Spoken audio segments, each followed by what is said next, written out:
You're great at what you do. You get results, but if your revenue still looks like a roller coaster, it's not your skills, it's your financial foundation. In this episode, we're talking to an accountant who helps small business owners and nonprofits build wealth that lasts. Because if you don't treat your business like a business, if you don't treat your business like a business, it becomes a really expensive hobby. Welcome everyone to the Wisdom to Wealth podcast. This is the podcast where I get to interview the wealthiest entrepreneurs and business owners in the world. I am your host, Shamar Star Cox, TV producer and marketing coach. My goal is to help 6 and 7 figure business owners get seen and get paid by creating binge-worthy videos on social media. I am also the founder of the Convert Content to Cash Challenge. So if you are a business owner, an entrepreneur, or even a service provider, you want to learn how to create content that sells in 5 days or less, feel free to DM me the word challenge accepted, and I will personally send you an invite to the challenge. Today, we have the powerful Tuesday P. Brooks with us. She is the CEO of Ajoy, a company committed to improving the profitability of micro and small business enterprises. Her keen knowledge in accounting makes bookkeeping, tax compliance, credit readiness, and cash flow management accessible to early stage business owners and nonprofit founders. Tuesday's mission is to be a catalyst for the growth of financial sound, women led companies that employ across the US. Tuesday, thank you so much for being with us today. My pleasure. So I'm super excited to have you here today. Let's just jump right into the conversation. Take us on your journey from where you started to where you are now, from zero to wealth. Wow. You want that? We don't have that much time. We do not have that much time. I'm going to give the very truncated version. Um, um, but essentially, I I I majored in accounting in high school. I went to a specialized high school where everyone had to have a focus, right? Whether it was journalism or secretarial studies or computer, legal, whatever. So I did accounting and I loved accounting. So that's when I was first introduced to it and its importance. Then I went in many different directions. I spent time as a teacher in the New York City school system. I worked for a government agency doing public education. I went back to school a couple of times, hence the two masters and the business degree. And then finally, I started a business. And when I initially started it, I did many different things. If you asked 10 people, what does Tuesday do? You would have gotten 10 different answers. And it wasn't very successful, right? Because I was all over the place. Nobody knew me for one thing. The moment that I resurrected the business as tax accounting only is when I grew. So the moral of my long journey is you need to really you have to focus and just do one thing, and that's how you will grow. And it sounds counterintuitive. Most people think, let me do as much as possible and make as much as no. The moment that 16 years now, this was in 2009 that I said, we're only going to offer tax accounting. And that's where we got it. Everyone knew what to come to me for. Oh, I just love that because there are still business owners where they have been in business for some time now, but they have multiple businesses, three, four businesses, and none of their businesses, either the businesses aren't making money or maybe it's making $5,000 here or there. And in their minds, they're like, this is success to me. But in all actuality, if you just narrow down, if you just niche down, you can actually scale much faster, right? And so I think about Tyler Perry when he first started out, right? Like when he first started, he only did Medea plays. Place. That's That's it. it. That's the only thing he did. And he doubled down on that and he was Exactly. so successful. And then from there, he decided, I'm going to do films. And Yes. then because he had the success from the plays, he then had the success from the films. To But leverage. the Right. leverage, yes. And then after his success from the films, he decided, I'm going to do television, right? Correct. And then he did televisions for older folks and then television for kids because he has that show that's on Nickelodeon. And he's just been so successful. But could you imagine him doing all of that when he first started? Yes. Movies, And I'm sure it was on his mind. I'm right, sure that's what he aspired to. right. So it's okay to have the dream and have the aspirations to do that stuff. but absolutely, you need to do one thing at a time. I also have a very uh, you know, I don't know how to react when I hear business owners say, I got three businesses. Let me tell you about all three of them. And I'm like, which one is successful? Let's talk about that one. Which one That's is making money? And yeah. success is making money. That's the other thing. A lot of people want to redefine what success is to justify all that they're doing. But a successful business Mhm, mhm. is money making. Period. I'm happy you said that actually, and I want to go deeper into that, right? Mhm. So now why do you say that? Why do you say that success is making money in your business? Right? Yeah. Because I've heard people say things like, oh, just because you don't make money doesn't mean you don't have a business. And I'm like, excuse Mm, me. no, because that's the definition of business, right? To be in business is to generate revenue, right? You offer something, a product and service for the purpose of generating revenue. And this is even in the case of nonprofits, even though they operate differently with their finances as they come in, right? That doesn't mean they're not in the business to generate the revenue to be able to do the things that they do. All right. So it's the same thing. In either case, if you say that you have a business, it has to generate income. Now, that doesn't make you a less successful person. Perhaps you define yourself as successful because you even started a business, and that is commendable. This is not for everybody, right? So you're successful in that regard. But is the business successful? Not if it's not generating enough revenue to sustain the operation expenses of the business and to pay you. See, that's where we fall short too. A lot of business owners are generating enough income to cover the expenses and offer what they offer, but they're not being paid. So you're not profitable yet until you're paying yourself. And Ooh, you're not profitable yet until you have a staff mm, that you can pay. mhm. Come on, accountant. You're This is not profitable yet until you have health insurance as a business owner. You're not profitable yet until you're offering yourself other benefits. You have a pension account for yourself as a self-employed person. So there's many variables that go into actually having a successful business. mm, And it starts with money. The basis is money, period. you said so much. I have a story, but I want to echo what you just said. Because, right, yes, you got to pay yourself. A lot of people, some people still don't do that. There are people who've been in business for 17 years and they still do not set their prices in a way that can pay themselves.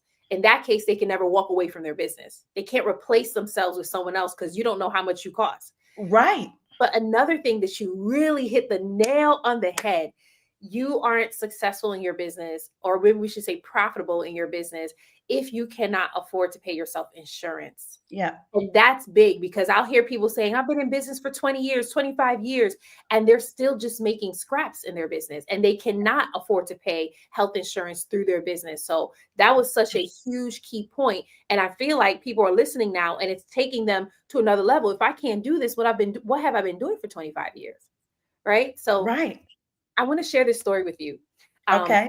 it's really interesting when I hear people say things like, you don't need to be making money in your business for you to be successful. And I'm like, you wildin'. Because I remember I'm so New York. Oh, you're from New York too. So you already know. You already know. So I remember I started my business in 2016. Officially started it, registered it with the state of New York, registered it with the IRS. And I wasn't making any money in the business for the first 4 years. And I just kept thinking, like, whatever, I could just keep coasting. By year number, no, it was year number four. Year number four, IRS reached out to me and was like, you've been in business for 4 years and you haven't filed any taxes. And Yep. I'm like, there's nothing to file because we're not making any money. And the IRS told me, if you're not making any money, shut down. Yep. You do not need to be a business shut down because for Yep. the IRS, if you're not making any money, you have a hobby and they don't consider that a business. If you Yep. cannot pay taxes on that business, they don't consider it a business and they will tell you to get rid of that S Corp, get rid of that LLC. You do not need to be running. So when you talk about like you should be making money in your business, you have to be profitable.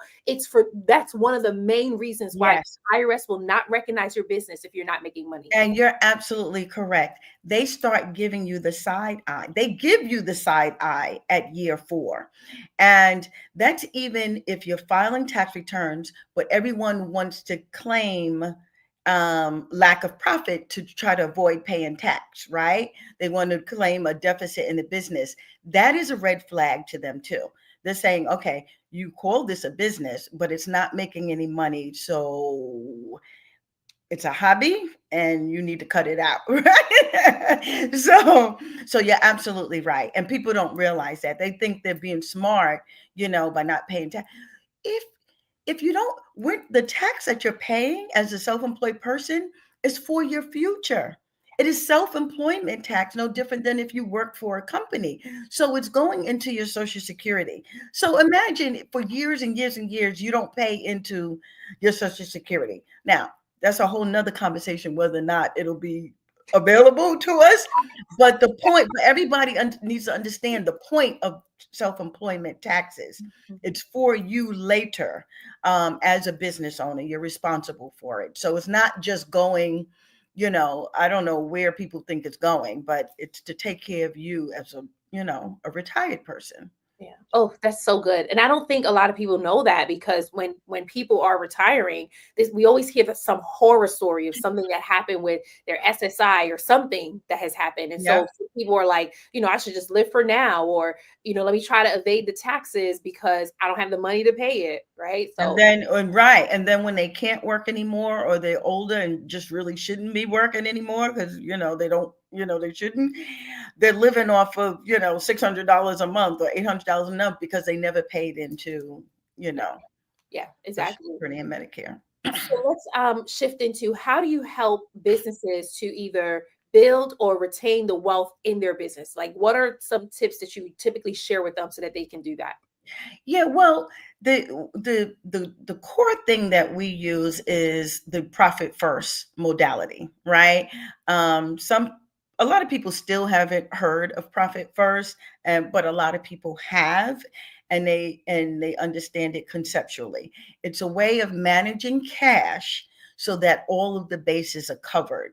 So that's one of the things that all business owners should do. It's not, a different accounting system. It's not a way to avoid anything. It's literally a way to separate the cash that you have coming into the business so that you are paid as the owner, your operational expenses are paid, you have a savings account, you have a tax account, etc. And then if there's goals that you have for the business, you also create an account for that.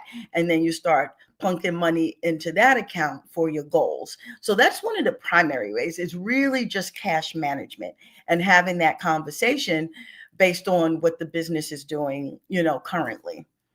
I love that. And I like that you use the word management, right? Like, this is not a budgeting system that you put into place. This is a management system. And I like always differentiating between the two because one way, the management way, is actually you're telling your money where to go, right? Like, you're tracking it, you're telling it where to go because it has a job to do, right? And our goal is for us to multiply that money that's coming into the business. But how do you multiply it if you don't tell it what to do? To do I like correct. to use that term like management system.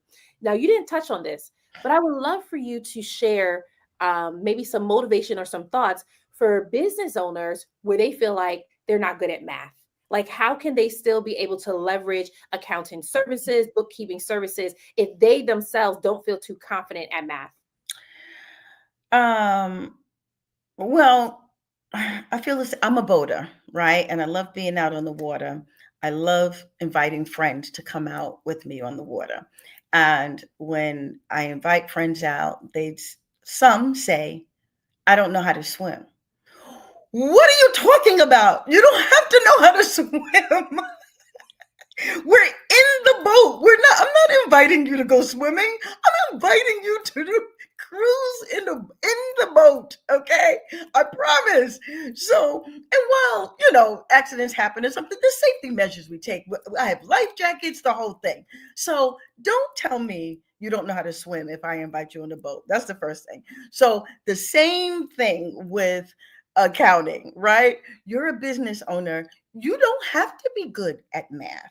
A, and B, as a business owner, And a successful business owner, the successful business that you are, you should have someone else doing it anyway. And what you have to know is and get comfortable with is having the conversation with your accountant and asking the questions to until you understand. See, that's one of the things that we do too. Because we're embarrassed, we may not keep asking why, and what is that? And that's your job as a business owner. And you do it until you understand it. And that's one of the things about us as an accounting firm.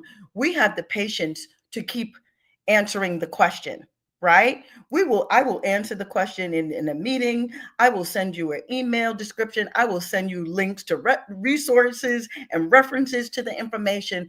We need to make sure every business owner just understands what her role is and what her financial information is saying, and that's it. She doesn't have to know how to add. She doesn't know how to do bookkeeping. As a matter of fact, we want you to be hands off, okay? Don't try to do anything because business owners are in the software just jacking stuff up. So That's me. I'll be like, oops, I broke something. Can you fix that? exactly. You know, we can't. You know, a perfect example is that someone business owner thinking that they're being helpful by entering their credit card bills. Like that is so wrong. Don't enter your credit card bills in your bookkeeping. Like it's just basic stuff. You know, you're not an accountant. You're not expected to be an accountant unless you took accounting, unless that's your expertise. You're not expected to know this stuff at all. And a lot of people, a lot of accountants don't have the patience to explain anything to anybody. And then they're not for you. That part. That part right there. I really loved everything that you shared. I remember when I told you the story about the IRS, like you need to shut down, and it was even deeper than that because I had someone who was filing taxes for me personally, and I thought they were filing my taxes for my business, and turns out he wasn't, one, and number two, he was lying on my taxes. Right. And I didn't know this because I didn't know anything about accounting, IRS. I didn't know anything. Honestly, the IRS scared me for a Yep. long time in my life. I was just like, Yes. right. Yes. And so he was lying on my taxes and they reached out to me during 2020, during the pandemic, right? So Mm-hmm. the mail system at that time was here, there. We have no idea where it was, right? So they reached out and they were like, you owe us this much money in taxes for your business. I was like, I owe you what? And when I called the guy who was doing it, he was not an accountant, he was a tax preparer. That's Yep. when I learned the difference between an accountant and a And a tax tax preparer. preparer. And he Yes. said to me, what do you mean? I thought we was in this to get you money. What? Oh, You were just lying on my taxes to get me more money? Are you serious? I was livid. I was livid.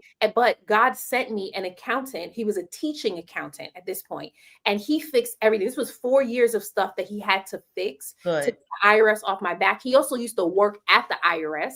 So he was able to teach me certain things that today, when I get letters from the IRS, I'm no longer afraid because I Mm-hmm. actually know what's going on now. I don't work with this accountant anymore. I have a new accountant now who's also a teaching accountant. She taught me bookkeeping. But I say all of this to say that you don't have to know the stuff at all, right? But like Tuesday said, you can get with someone, an accountant that you trust, who will be able to show you certain things. I don't need to know all the things. I just Right. need to know what I need to do to make my accountant's life easier so that we could be winning when it comes to the IRS. Exactly. And absolutely. And I'm so glad you said that. There is a difference between a tax preparer, an accountant, a bookkeeper, a CFO, even an enrolled agent. Those are all separate roles. And everyone assumes that their accountant is going to do their tax. Not all accountants do tax, or they assume that their tax preparer is an accountant, and not all tax preparers are accountants. A lot of tax preparers just learn how to prepare taxes. They don't know very much about accounting, which is really, really bad. I know another business owner that had a similar experience. She was opening up a beauty salon and she had to furnish financial statements. And so she went to her tax preparer. Instead of him just telling her, I don't know how to prepare financial statements. He just avoided her for like 6 to 8 months. She's running around chasing this man trying to get financial statements, and he just wasn't capable. And he didn't say it. You know what I mean? So that's very unfortunate. But yes, so we're saying it now for everyone. If you weren't clear, these are all different roles, and you have to understand who you need for your business at the stage of the business. Come on, let's go into that. You hit the nail on the head. You need to know who you need in your business at the stage of your business, right? And so Yes. even I went through that. I had to switch accountants when I hit a certain stage in my business. So Yeah. you can just give us some high level information on like what stage and what do you need? Yeah. And so starting from like the higher level businesses that, revenues, let's say, exceed or are nearing 1 million or exceed 1 million, you need a CFO at that point. And that is, a financial chief financial officer who now is intricately involved with the finances of the business and can stay on top of stuff. The more money you make is the increases the chances of stuff going awry, wasteful spending, theft, all kinds of stuff happening. So your CFO is going to be paying attention to that type of work. Now, so that's there. But in the very beginning stages, you need at the very least a bookkeeper, right? You start with a bookkeeper, a professional bookkeeper, not auntie that just say, okay, I'll do your books for you, child. Not her. We need First of all, you nailed that voice. I'll do that for you, child. You nailed that voice. That was good. we can't have them. We need a professional bookkeeper because they have to understand accounting concepts, even though they may not be an accountant, right? Then, as you start to grow, now you exceed, let's say you become 6 figure. That's the time now you need to enlist the help of an accountant, right? All along, you need a tax preparer from the very beginning. The moment you're self employed, you're doing stuff where you're receiving untaxed income, that's when you need a professional tax preparer who's experienced in small business, ownership and small business tax, okay? Because that's a whole separate thing. Now, the role can double up, right? My firm, we're bookkeepers, accountants, and tax preparers. Like the firm that you hire, or even the person, can be capable of all three, but you just got to make sure you're getting what you paid for. Oh, so good. So Mhm. good. And it's really helpful because sometimes when people are starting out, they don't want to hire an accountant. They try to just do it themselves. They'll go into like whatever those tax preparer softwares are and try to do it themselves.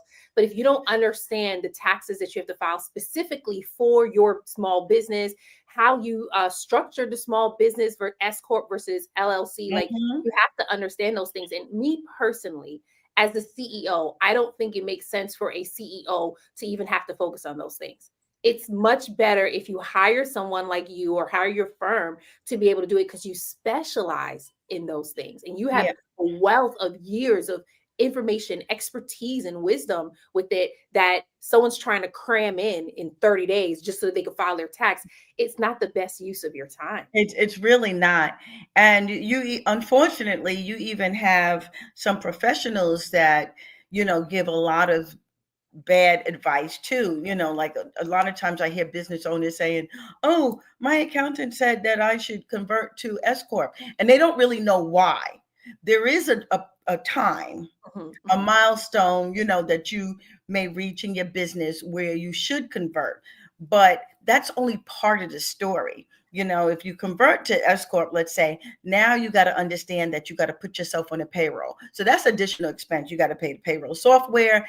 Then you're still going to have taxes withheld. You're not avoiding paying taxes by doing this. Now taxes are literally coming out with every paycheck, right? Every 2 weeks or whatever, your payroll period is. And then you have to do a separate tax return. So you no longer get to use the Schedule C as a self-employed person or a single member LLC.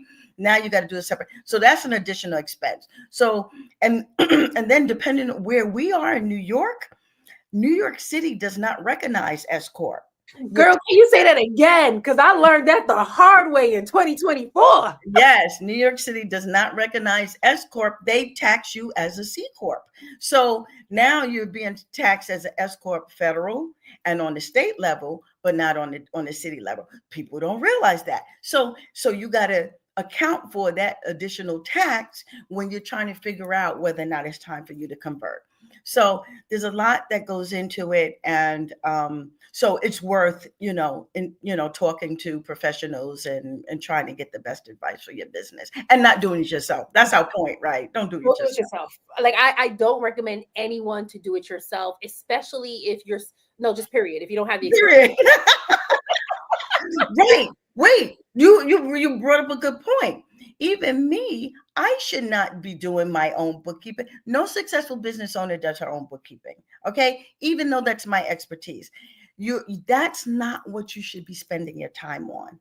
That is the moral of the story. You have a product or a service that you are selling, so you should be focused on sales.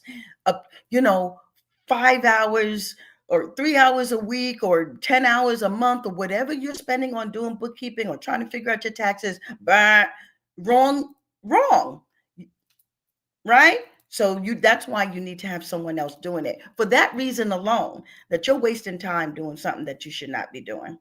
So That good. and laundry, no laundry. You shouldn't be doing laundry, you shouldn't be washing the dish. What are we doing? You I shouldn't be feel that way. cleaning the house. That's that one. I was gonna say that I feel that way about cleaning the house. I'm like, Yeah. no, I'm not cleaning this house. No, you should Someone not else be needs to cleaning the clean house. Should not be spending time cooking. it. All those hours you're putting into all of that, you could be making sales. Yep. I'd rather focus on the sales. And then the person who is an expert at cleaning, they can come in and clean. The person who's an expert at cooking and doing laundry and doing bookkeeping, they can do that. They'll do it faster Yep. and they will save me so much more And time. it's time. And you get to focus on making more money so you could afford these things anyway. I promise. That's a whole mindset shift. I promise. I want to read a comment that Jason wrote on Instagram. He said, I had a bad accountant that gave me incorrect tax advice, and my business was shut down, and I had to pay another one $500 just to fix it, just so that he can reopen it. Right. So, Just $500? no, That's I all? was not too. There might be a zero missing there. Right. He got off good if it only took $500 to fix stuff. Mhm, mhm. But could you? Yes, I'm sorry. That does Yes, happen, though. It yes, happens. yes. Did you want to offer any advice to him?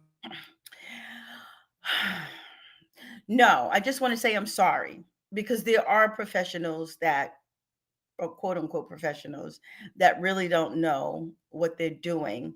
And I question whether or not that person was actually an accountant or a tax preparer, because we misuse that term. So maybe he thought he was paying for something or some type of service and really wasn't. He was speaking to someone that learned how to prepare taxes, thinking that that person was, a professional accountant. And everybody needs to understand not all accountants are CPAs, right? You have professional accountants that are not certified public accountants. Certified public accountants, they do extensive studying and they sit for a licensing exam. I think it's like 4 parts or something, and they earn a license, right? So they're very knowledgeable. A lot of them are mostly knowledgeable in corporate finance versus small business finance. So you got to make sure, it's not just a thing to have a CPA. You have to have a CPA that specializes in small business or an accountant that specializes in small business. Okay. So that's where there's a difference too. Yeah, good. You actually answered his question because he was like, "Who do I get to help with this?" So let's actually go into, for those who want to work with you, and I know for you, they have to be at a certain level as well. So if you want Yeah. to, let them know how they can actually work with you. Yeah. So there's several ways we could work with business owners. So first, just in terms of the services themselves, there are a lot of businesses that are generating revenue. Well, you have to be generating revenue, right? If you feel like if you've been doing it yourself, or you're not confident that the person that has been handling it for you is doing a good job, we can do what's called a review, a book review. So that's one of the things that I love to do for small business owners, because we review the books thoroughly and give and provide insights and recommendations on how it can get better. And 95% of the time, there is a lot that needs to be fixed. It is just, it is what it is, especially if the business owner is doing it themselves. Then the next level service is called a cleanup, right? We'll do a cleanup catch up. And that is, all right, now we know what needs to be fixed. We can be hired to do it. And we'll get it in, tip top shape. And then you have the option of either staying on with us as your accountant provider, or you can have at it on your own now that everything's fixed, and just, maybe mess it up another year or two and then come back to us. Your choice, but I feel like you would save money if you just have us do it. So that's it. So there's a review, there's a cleanup, catch up, and then of course, then we just have 3 packages that we offer, and it's going to be accounting only, because some of our clients have other tax professionals, which is absolutely fine. So we'll just do accounting only, or we have a middle package where it's accounting and tax preparation included.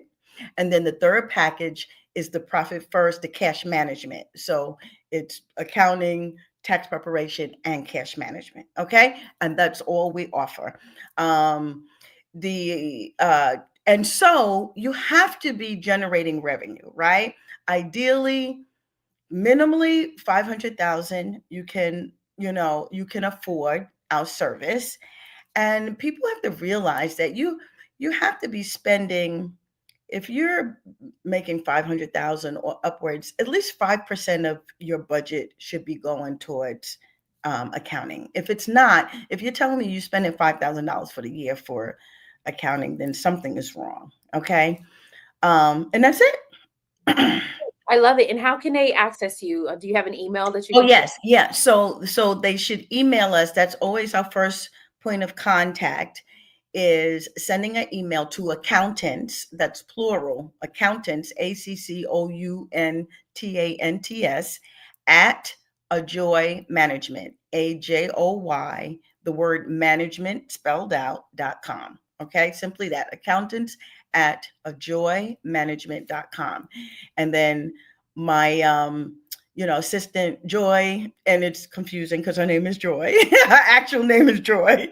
And the companies of Joy is very confusing. They don't know who Tuesday is. Why is her name the day of the week? And then Joy, Joy, like we are amazing on the other side. Lots of fun. So you email us, and then we'll get you set up for a discovery call, and then you will take it from there. I love that. Because when you first said to me, yeah, Joy reached out, and I was like, why is she referring to her business like that? Right. I know it's very, very confusing. Oh, and I should add that the book review and the cleanup catch up, it's not, don't have it as a barrier. Don't think it's that expensive where you can't do it. Like you can't afford not to do it. Like it'll really be worth it, and it'll help you in the long run. Absolutely love it. So I did drop the email in the chat on YouTube. It's also displayed on the screen. And then after the live, after this podcast episode ends, it'll also be in the show notes that you can get access to Tuesday, so that you can actually reach out, learn some more about accounting. Well, you don't want to learn about accounting, but you get to learn more about her services so that she Right. can be able to help you. So, Joy, I have one more question for you before we wrap up. And that is, what is the one decision that you made in your business that really took it to the next level? I would say the focus piece, being very clear on what we offered, and then being very clear on who we offered it to. I did a business boot camp, and I made a list of all of our clients and who we love to work with and who paid us with no problem, who didn't, and who was accessible to us and gave us what we needed to do what we need. And it all came down to the woman business owner with a revenue of a certain amount. And when I started focusing on her, like I could spot her in the room now. That's what did it. That's what made the difference. I became, not everybody was our client at that point. I knew who she was and I knew how to find her. That type of clarity is so powerful. That's what I help my clients to do, to get that clarity so that you can speak directly to that person and Yes. your business is able to significantly take off, right? Yes. So for people who are watching who's nervous to niche down or you're nervous to choose that one thing, Tuesday and so many other business owners have seen so much success, including myself, just by choosing the one and Yes. doubling down on that, because that's what people want and need from you. So And it does, and that's just from a marketing perspective. That doesn't mean that you can't work with exactly. others that are interested in your business and they fit your, your clientele. You can work with, of course we have male clients, right? But who, in terms of who we focused on and who we market to, that's what made all the difference in the world. You have to market and you have to be very focused. And then, on the back end, then you just decide who you're willing to work with. Love it. Perfect Tuesday. Thank you so much for coming on the Wisdom to Wealth podcast today, for sharing your wisdom with the guests who were able to join with us. Thank you so much for those of you who tuned in. We'll be back again on Thursday at 12 p.m. Eastern with a solo episode for Wisdom to Wealth podcast. You all have a great rest of the day. So fun. Bye.